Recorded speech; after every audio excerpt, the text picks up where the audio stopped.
जय श्री माताजी। आज के सामूहिक ध्यान सत्र में उपस्थित सभी सहजी भाई बहनों का हार्दिक स्वागत है। ध्यान की शुरुआत कुंडलिनी चढ़ा के बंधन लेते हुए करेंगे।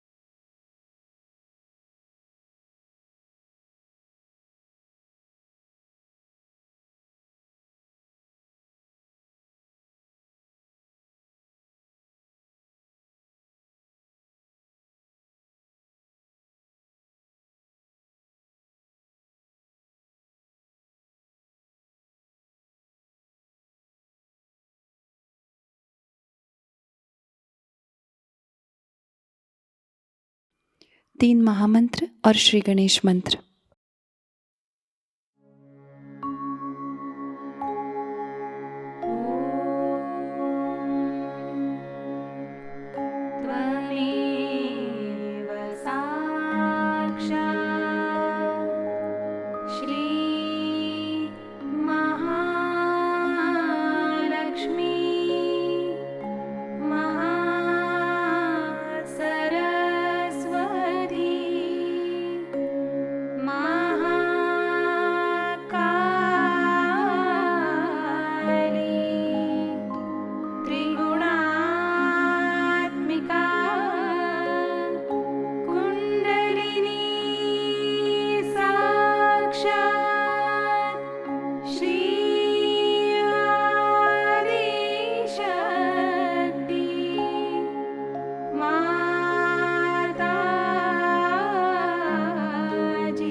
श्री माताजी, हमारा आत्म साक्षात्कार दृढ़ कीजिएगा।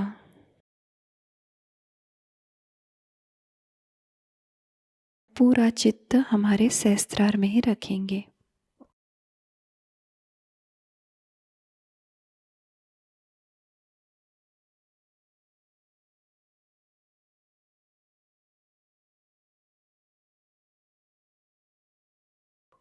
इसी ध्यान की स्थिति को बरकरार रखते हुए हम अभी श्री माताजी की अमृतवाणी ग्रहण करेंगे।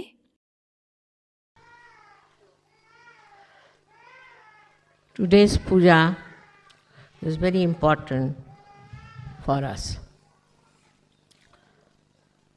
You all have got your self-realization. You have all the knowledge that is necessary to give realizations to others. You have to know what you have already. That's very important. Because if you do not try your hand, and if you do not try to give realizations to others, firstly, you will have no faith in yourself. You will have no self-esteem also.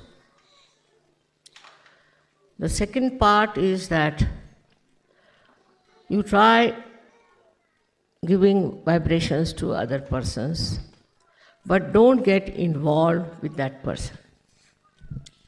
I have seen some people get too much involved.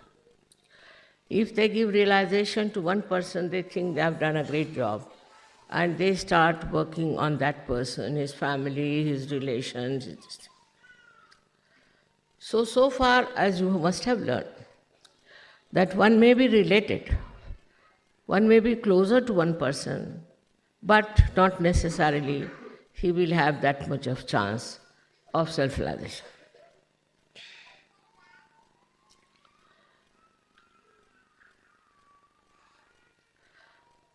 Only way to grow is to be collective. There's no other way out.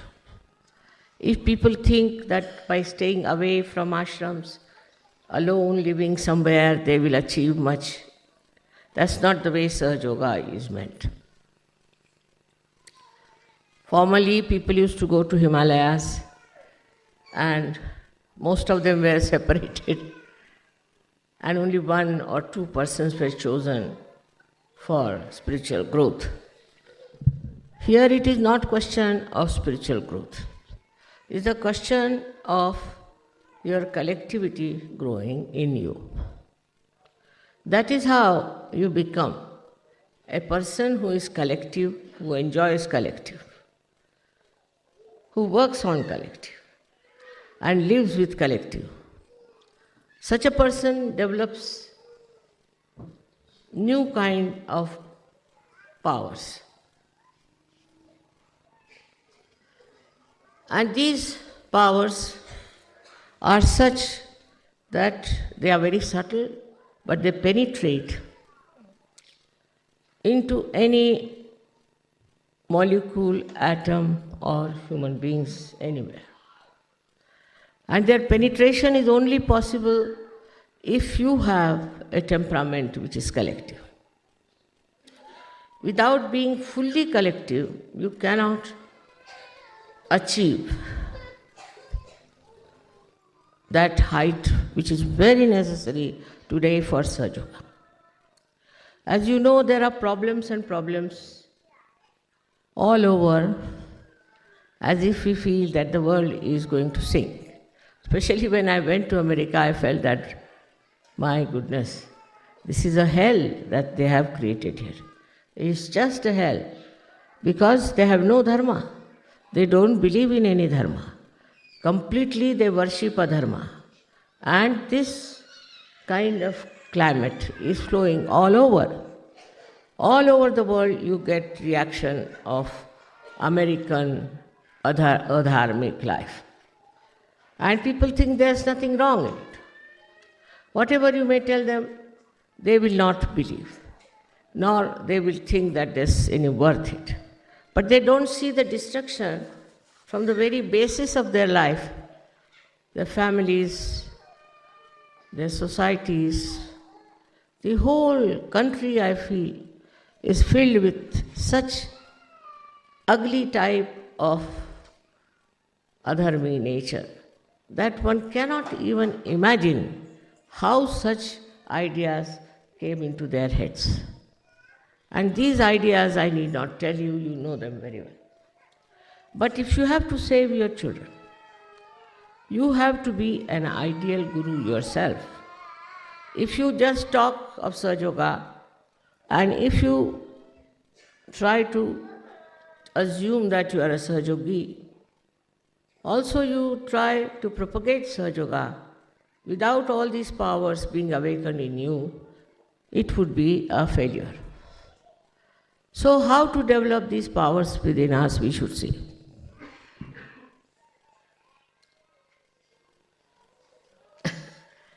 It's rather embarrassing for me to tell you how you have to behave towards your guru. I think people have told you. But naturally, spontaneously, as soon as you get your realization and grow in it, naturally you develop a very humble attitude. Also, an attitude through which you achieve lots of qualities of your guru. Now, supposing the guru is at particular height, and if you try to go onto the same height, nothing will move towards you. So, you must sit at a place which is much lower than the guru's is. Some people take too much advantage of my good nature, I should say. And so many people have pointed out to me that you must correct these people, they talk to you at an equal level and all that. I said they will learn a lesson. They will learn a lesson. But sometimes it doesn't work out. And they start talking on the same manner as if you are talking to your friend or to your equal. First is complete humility. You have to be a humble person, extremely humble. Now you check on that. When you talk to others, are you humble? When you think of others, are you humble? When you look after your wife and children, are you humble? That's a very important thing for every person who thinks he is a guru. Humility is the first quality, or I should say the ocean, into which you must jump. Some people think that if you are humble mother, then people will take advantage of you. Nobody can take advantage of you. Because you have to remember another point, that you are protected all the time, looked after by Param Chaitanya. I know you know that, but how many really believe that there is Param Chaitanya with us? If you really believe that there is Param Chaitanya, then you don't get frightened, you don't get worried. You are not subjected to all kinds of nonsensical ideas also. But if you think that you are not protected, what will happen, how will things happen, then Param Chaitanya leaves you alone. You have to see the whole drama, how Param Chaitanya works out.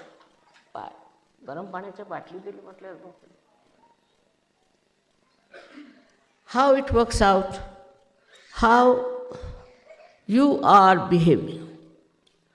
Supposing you are not in a proper shape, and you try to show off too much. Then what happens? Then you get the reward for it. Not that I do anything, but it's the Param Chaitanya, which will teach you a lesson that you will remember, that you should have been little different from what you have been. After all, we have to know why have we come to Sahajayoga. Begin at the root of it. We have come to Sahajayoga because we wanted to know the absolute truth. And this absolute truth has been now known to you through your vibrations. You know it through your vibrations, what is the absolute truth. And you should work everything on that line, that absolute truth, whatever you feel on your vibrations, you have to follow. But unfortunately, I've seen many people think that their vibrations are all right, they are all right, and whatever they are receiving on their vibrations is first class. Now, how to correct that point is very difficult. It comes from ego. When you have ego, you can never find anything wrong with you. And even if the vibrations are telling you something, it might be somebody else who is telling you something. Because you are not there, your ego is there. And your ego is just spoiling you and teaching you things which normally you would see clearly that I am doing something wrong. I should not have done it. In this process of correction and improvement, when you indulge, you should see, are you getting subtler or grosser? That is the best way to judge. Now I have seen people who go on judging on small things like vibrations, whether this vibration are all right or not in this tree, or on these flowers, or on this land. All kinds of material things they want to see the vibrations. But for what are you seeing the vibration? You are seeing vibration because some sort of a material gain. You think that if you check the vibrations and the vibrations are all right, then we are quite safe. We will not lose this, we will not lose that. It's not true, because vibrations are not meant to judge all these worldly things and worldly matters. It's absolutely cheapening the vibrations. You should not cheapen them. Because vibrations can suggest things which may be detrimental to your growth very much. Once I wanted somebody to go somewhere, so he said, I didn't go, mother. I said, why? Because I saw the vibrations were very bad. I said, that's why I asked you to go. If the vibrations were good, what was your use going there? That's the reason I asked you to go there, so that you could help. But before that, you judged yourself, judged your vibrations, and then you didn't want to go. So what happens? We want to have an easy, cozy life. And all our problems must be solved by Sahajayoga, otherwise we think Sahajayoga is of no use. Whatever is our desire must be fulfilled. So now the desires are mostly personal. My child is not well, so the child should go. My husband is misbehaving, the husband should go. Or I have no house, so I must get a house. See how we are moving our mind. It's still on a very consumer society, as they call it. We are all the time thinking now, I should have a son now instead of a girl, and you get a son, then you blame Sahajayoga for that. Anything that according to your desire doesn't work out, then you think it's Sahajayoga which has done the harm, and you are suffering because of Sahajayoga. Or this faith in Sahajayoga gets little moving, or we can say in a way, it's not that deep. But if you are deeply embedded in Sahajayoga, then what happens? What may come, I will be a Sahajayogi. Supposing somebody dies. Normally in Sahajayoga, it's difficult for people to die also, I must tell you. Even if they want to die, they can't die. It's the Parama Chaitanya which decides for it. But supposing you take up a position like that, still you must know that that wish may not be fulfilled. If that is not fulfilled, then you feel disturbed and you think, what's wrong?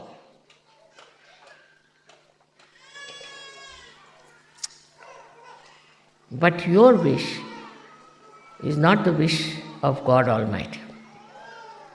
While Param Chaitanya is the wish of God Almighty.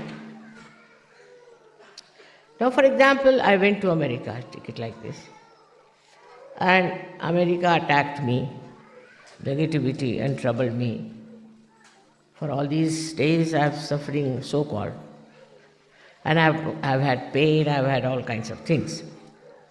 But that I had to do, because now the American Sahajogis will realize how much one has to pay to make this dumb head of Americans to rise.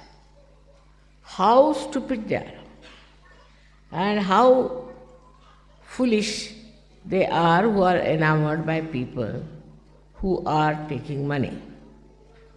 So many people came to me and told me, Mother, if you start saying that this I can give for $300, you will get 1,000 and 1,000 of disciples of yours. I said, they will not be my disciples. If they come for money, thinking that because I am taking money, it is worthy something, that means they are absolutely stupid. Sahajayoga, you cannot get it by money. This is the first principle they don't understand. Most of them don't understand that you can get self-realization without paying any money. There were some Gujarati rich people in New Jersey, and they asked questions to Sahajogis that how is it possible to get it so easily? It's not possible, because it's a very difficult thing. All the Shastras have said, everybody has said, very difficult to get your realization. All right. If so, how is it you are giving it so easily? Why? Nobody knew how to answer these people. You should have said like this, all right. It is difficult, it's very difficult, and you cannot give mass, true. But if somebody is doing it, then you have to think about it. How somebody is doing it. So this kind of stupid questions are there, and still if they go on, you have to really tell them in a very humble way, sir, one has to be worthy also. So they will run after people who are just making money out of them, making fool out of them. And they boast, we have 3 gurus, somebody says we have 7 gurus. But I wonder what must be their condition. So the people who are extremely stupid, in Sanskrit they call mood, people who are brainless, cannot get their realization. So give them up. If they are arguing with you, you just give them up. It's not their right to argue with you. Their right is to get realization, but not a right to argue with you, ask you foolish questions and stupid questions. But you should always remember that with that humility, you must have your dignity intact, because you are a guru. Once you know you are a guru, one thing should be there, that you will not behave like a joker all the time. Your behavior will be dignified. At the same time, it would be very pleasant face or a pleasant personality. It won't be annoying type. Your personality itself will suggest that there's something special about you. Now, how do you develop that kind of a personality?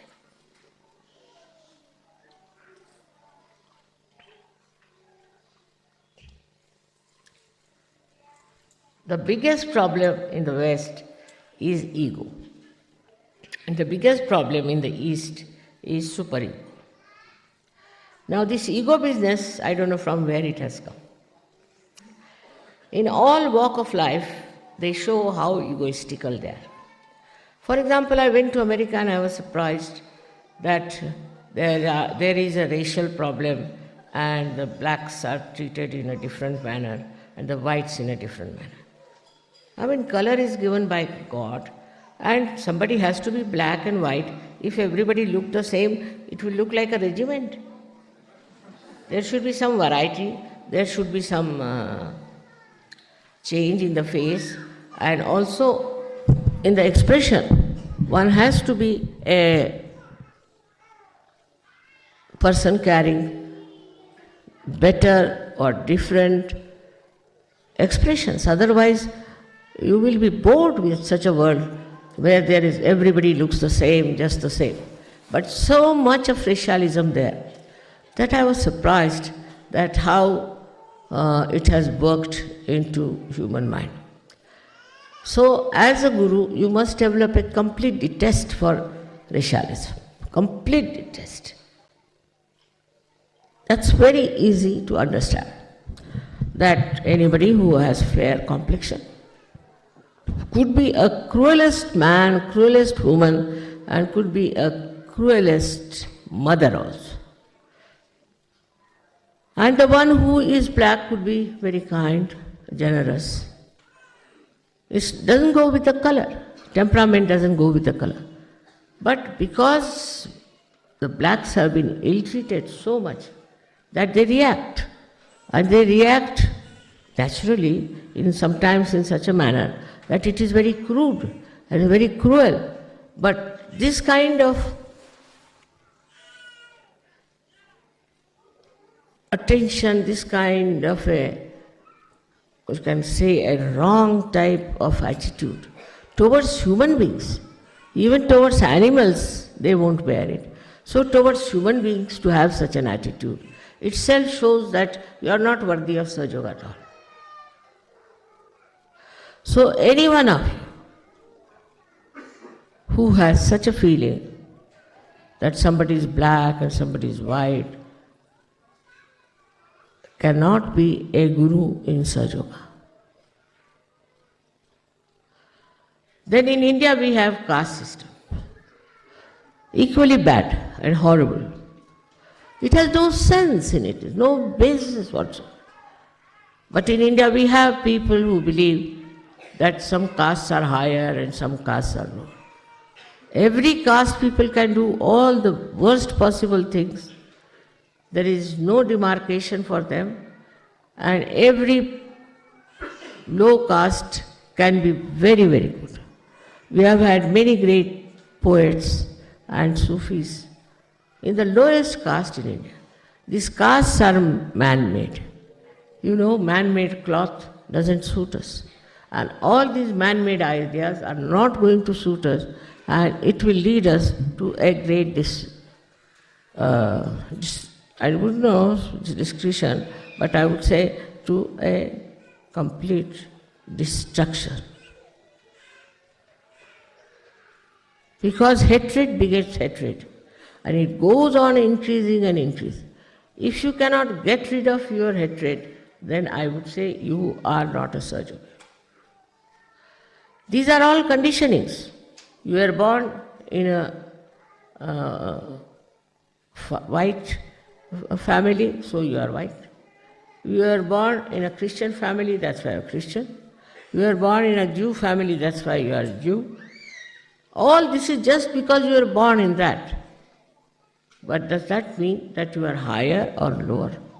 All the problems of the world today, if you see, are because of human attachment to nonsensical ideas of superiority. Only through collective living will change. For example, I would say, in an ashram we should have all colored people living together with the equal rights, with the equal understanding and love and affection. If that is not there, no use calling it an ashram.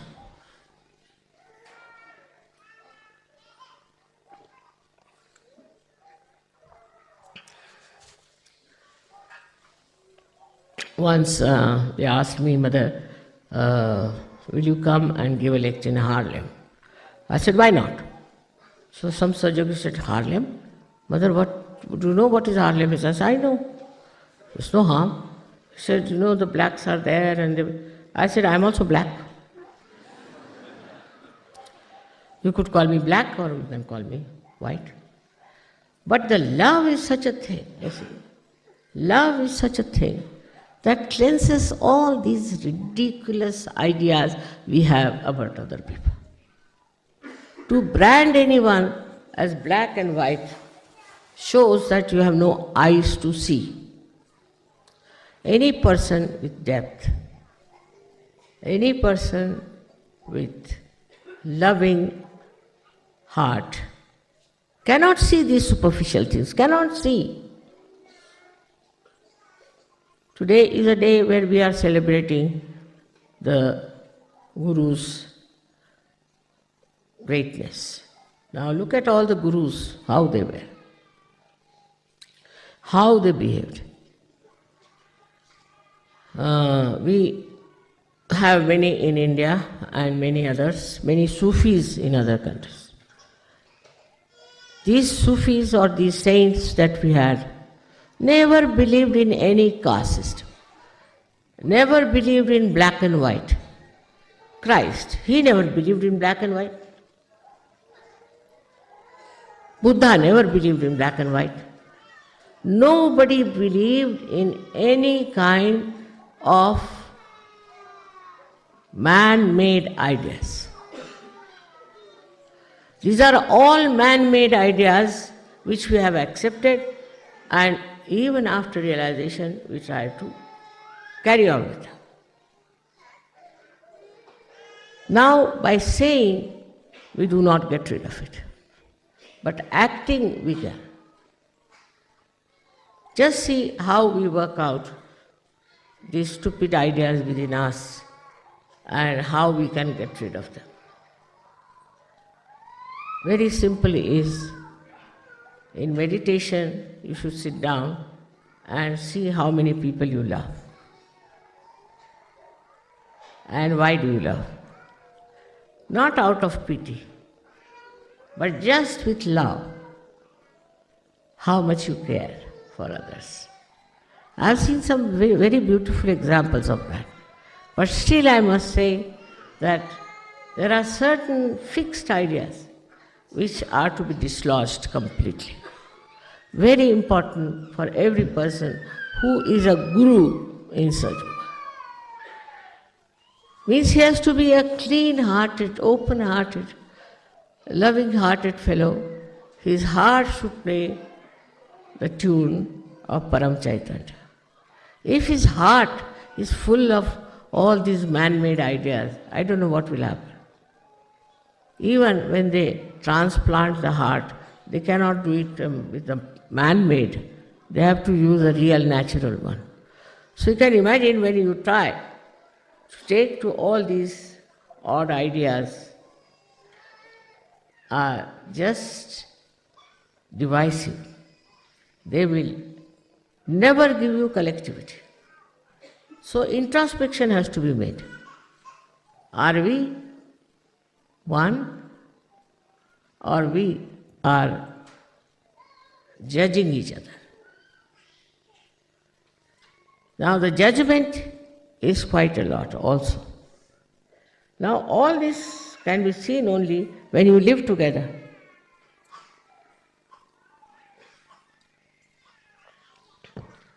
Otherwise, how will you know? When you start living together, you start discovering what is missing in you, what is not there, what has to be there. It is so peaceful to have a heart which is full of love, because every movement of that heart is so much joy-giving, so much joy-giving. There's a story of Sri Rama that he ate the bears, a kind of fruit, which were first tested by an old lady with such love. It shows what? Shows that a person like Sri Ram was the king of the highest heritage. And this old lady, who was just of the lowest caste, gives him these fruits with such love. And when he eats that, he starts praising it. So his wife says, "Give me some." It's all right. But the brother is still halfway, I think, in Sahajayoga. So he doesn't like. He gets angry. Then she eats and she says, "Brother-in-law, it's wonderful fruit, I must say." He says, "All right, give me some." He says, "Why should I give you now? Well, first you were very much angry, so why should I give you these fruits to eat?"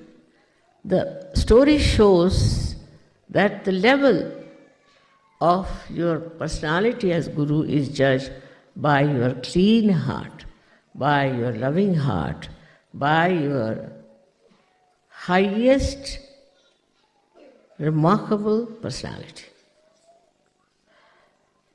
In the personality, it is not something that is to be built in artificially.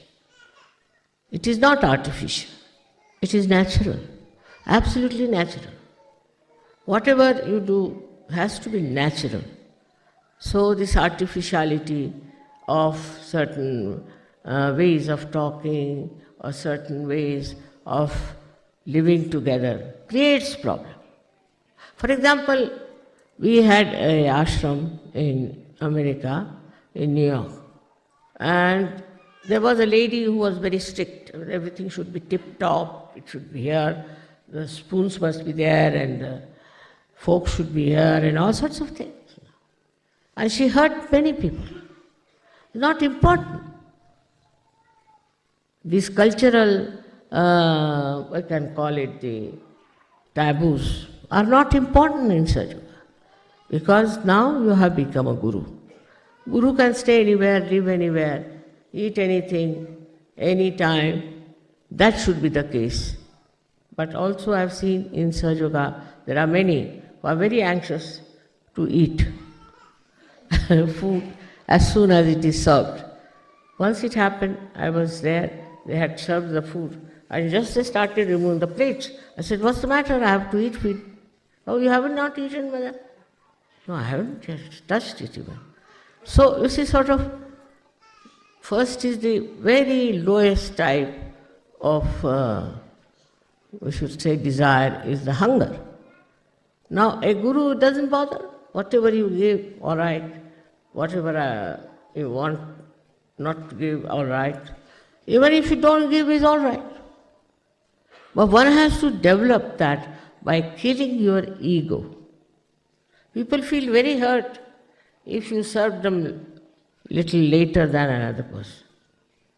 There's all kinds of funny things I've seen in Sahajayoga. On the contrary, it is the lowest type of, I should say, a desire. We should not be very much catered to if you want to be a real guru. Of course, many problems are solved. As I have seen so far, that they do not take to drugs and they do not take to drinking and all such things. This is such a blessing, because if I had to start from that level, I don't know how deep I would have gone, from where I would have pulled you out. But that is, of course, a very big thing. That is quite a nice thing. But still, to make a beautiful life out of you, which will attract the attention of everyone, how you talk, how you behave, how you love. So again, one has to say that Guru Pada comes only through the love that you have. Like they'll have, say, 10 people, for anything, for a drama, suppose, and they have it only from a particular country or from a particular group, then there's no fun. There's no fun. For example, they'll have a music group. So from the particular one caste could be, or could be one religion, could be one, you can say one school or anything. So that shows that you are still not there as a guru. You should like every kind of culture, every kind of beauty. And that has to be brought in our daily life. We should not look down upon anyone for their color, for their race, for their status, class consciousness. All this has been shown in the lives of all these guru saints who lived. Tukarama says, "Oh God, thank God, you have made me a scheduled caste." He was not, but he just says so. All of us, all the time, should not be conscious of what has been our birth, what has been our personality, or what has been our big name. One should not be able to make out it who is the saint and who is not. Even people are proud that they are saints. I was surprised in America also very much that the Russians who have gone there are a very different quality people. They wouldn't raise their eyes to me, wouldn't raise their eyes. And very deep, very, very deep. Vibrations were very deep. The reason is, I think, they have been oppressed during communism, perhaps maybe, and now they have come to America, where they have seen so-called freedom and what nonsense it is doing. So, knowing these two extremes, I think they have gone very deep into their own being. And they have such strength and such unity among themselves. I was surprised that I had never met them before. They didn't come from Russia.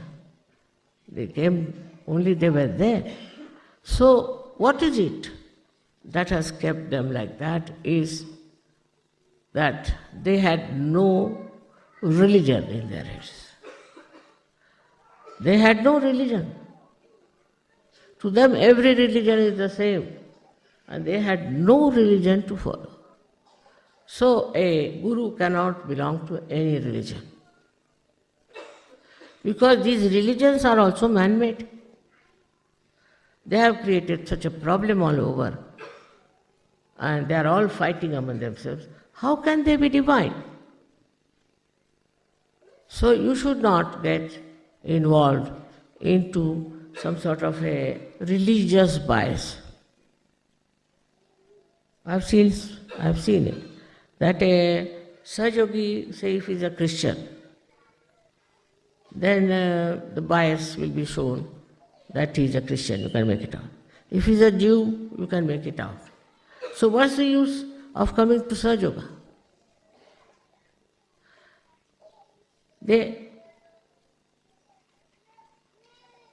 Their attention, if it goes inside, they'll find out. You have to dissect yourself to see what's wrong with you and why is it that you are not very successful as a guru.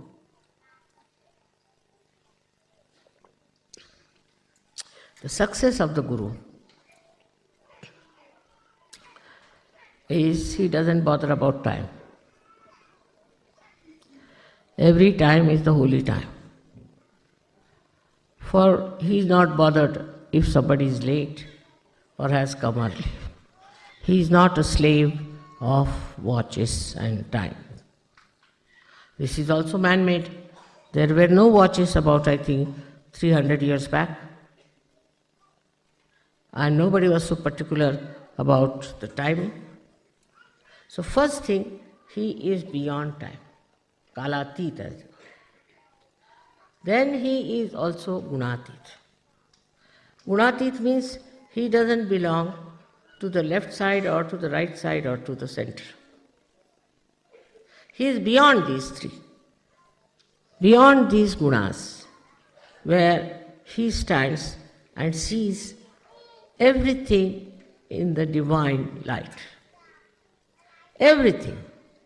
If something good happens to him, he said the divine light has done. If something bad happens to him, he said the divine light wanted this way. Everything he leaves for the divine light. He is beyond the gunas. Like supposing there is a person who is on the right side, egoistical. Then he'll start saying, how is it? I wanted this didn't work out, and how. He'll challenge. Another will start crying, the left-sided one, that I'm very sorry, this has happened to me, it should not have happened. Or in the center also, he might think that, how far are my vibrations, how could I not know, and all that. But a person who is a real guru, he looks at it as a drama, as just a witness of the drama. It happened, it was to happen, so it has happened. Now what do we get out of it? Is we get something, the lesson, that this was not right, or this was wrong. That's all. For that moment, not to go on churning in your head. That's all one gets, and is not bothered about anything else. So he goes beyond his gunas. Beyond gunas, he lives. He eats anywhere, sleeps anywhere. He is not bothered where he lives. He is not bothered whether he goes by car or he goes by bullock cart. He doesn't feel he is being not honored if they give him a garland of few flowers. It's not there. He is not bothered because nothing can enhance his personality. Nothing. You give them something simple, it's all right. Or even if you don't give, it's all right. It's not he judges himself through your eyes, but he judges himself through his own eyes. And he sees for himself the joy of enjoying himself. What is there to be so particular about anything? What is so great to be hankering after anything? It just works out in its own time. And if it doesn't, it doesn't. What does it matter? Just think of it. Also, in Sahajayoga, a guru has to be a binding force. There are two types of people I've seen, which go on breaking relations. It's very easy for them. They go on complaining. But there are others who have a power to bind people together in such a manner, in such a sweet manner, that the people are brought closer together. Not that they have to forgive, it automatically works out.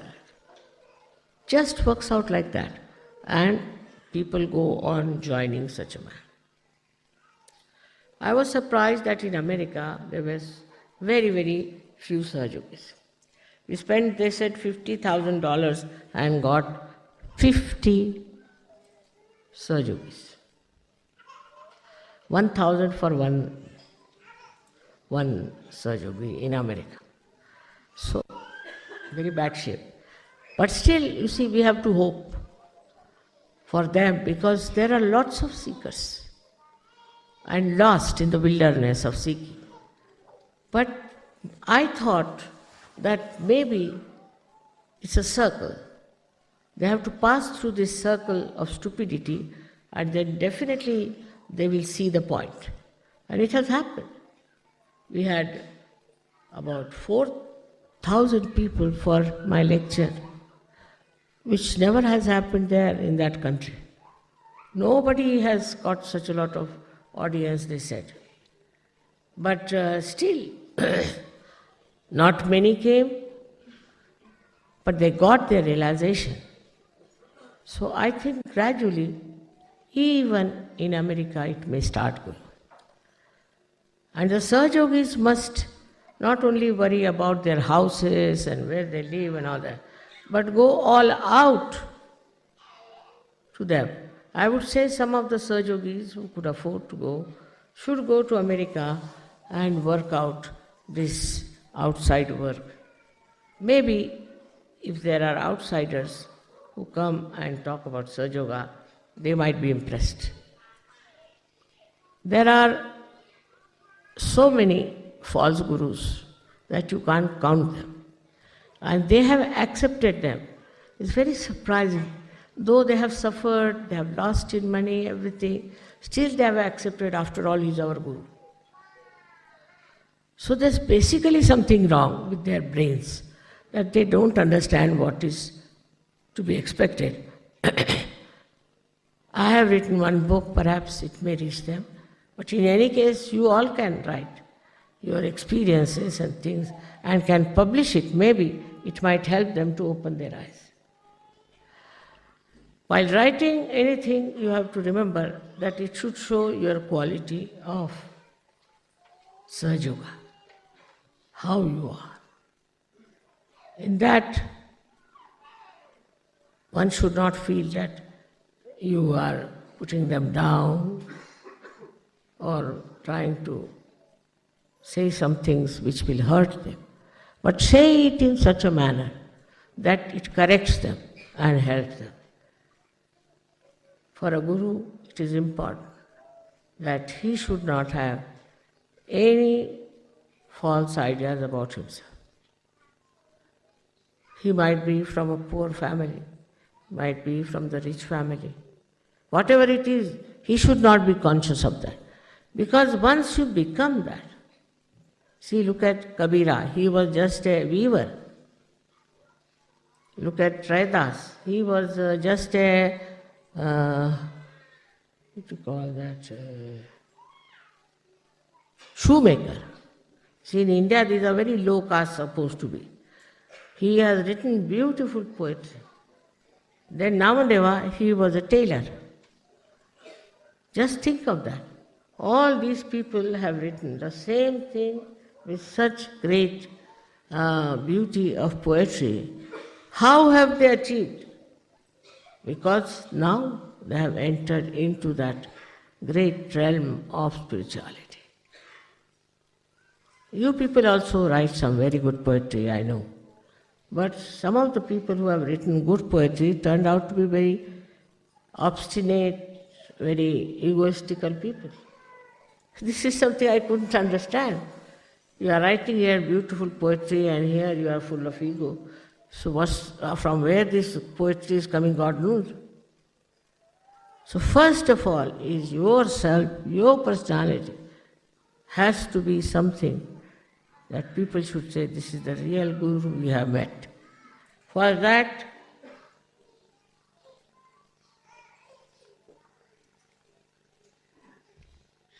you know very well you don't have to give up your family, don't have to give up anything. But ego, if it is still there, I don't know what to say, but you must get rid of it completely. And collectively also ego should be driven out. Collectively. It's a thing that people are egoistical secretly within themselves, but sometimes it shows. It's a very subtle, nonsensical disease that people have, and they just indulge into it. On this day of Guru Puja, I have to say now that one has to work very hard. Very hard. The most important thing is how much you have dedicated your life, your time to Sahaja. Then only you will achieve that state of Guru. Look at me, I am a housewife and I have my family's responsibilities, problems. But despite that, I am all the time thinking about Sahajogi, Sahajoga, and all that is this emancipation of human beings in the whole world, not only here or there, in the whole world. So that should be your widened vision, not for only your school, college, or university, or this or that, but a very wider vision one should have. And that you have to develop through your working into every time of circumstances, every type of problems you have. Once you develop that kind of a personality, then you'll be amazed how you can help so many people. I know there are so many Sahajogis here who are worthy of praise, and really I love them very much, and they also love me very much. But one should always see that as you are now going to be the gurus, you have to be careful not to think that you are a guru. You should never think you are a guru already. Once you start thinking again, Mr.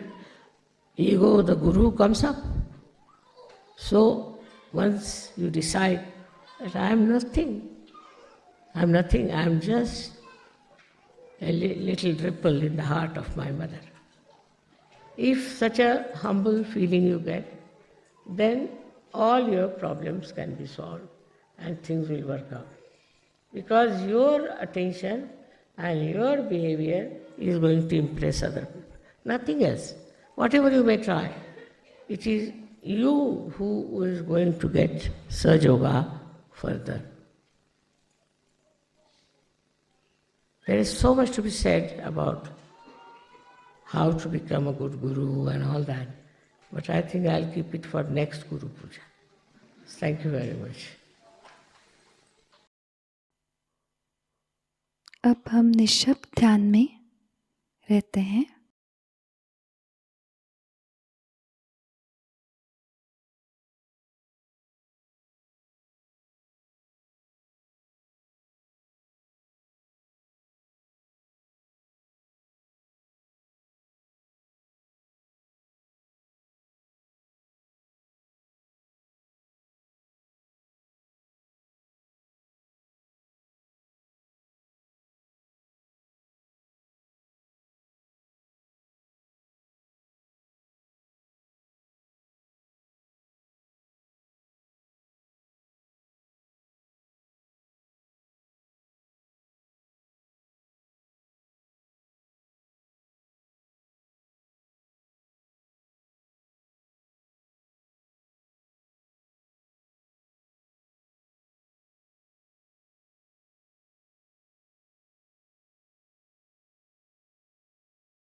दोनों हाथ जोड़ के श्री माताजी के प्रति आभार व्यक्त करते हैं और प्रार्थनाएं अर्पित करते हैं।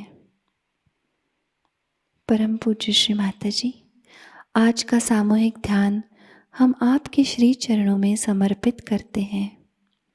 आज के ध्यान में आपने हमें निरानंद प्रदान कर हमें चैतन्य से आशीर्वादित किया, इसलिए हम आपके हृदय से ऋणी हैं। संपूर्ण विश्व में विश्व निर्मल धर्म प्रस्थापित करने हेतु कृपा कर हमें सहयोग प्रचार प्रसार का शुद्ध एवं प्रभावी माध्यम बनाइएगा माँ। हमारी सभी प्रार्थनाओं का स्वीकार कर हमें आशीर्वादित करने की कृपा करना माँ। जय श्री माता जी। सामूहिक बंधन लेते हैं।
आज का ध्यान केंद्र संपन्न होता है।